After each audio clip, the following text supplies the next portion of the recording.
أيها المستمعون الكرام،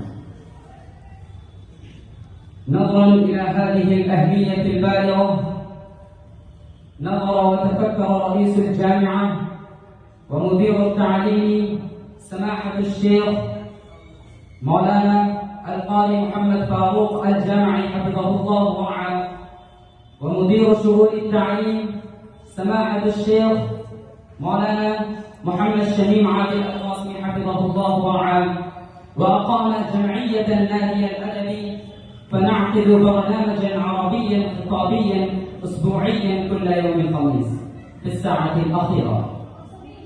تحت إشراف فضيلة الشيخ مولانا المفتي محمد شاكر حسين الرحمن حفظه الله ورعاه. أيها الحضور العظام، الآن حان الوقت لأن نبدأ البرنامج حسب العادة الرائجة،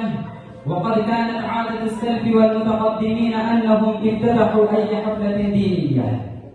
وبرنامج إسلامي بتلاوة القرآن الكريم، لأن القرآن الكريم أنقذ البشرية من النار وظلمات الأوهام، ونجى الإنسانية من الأوثان،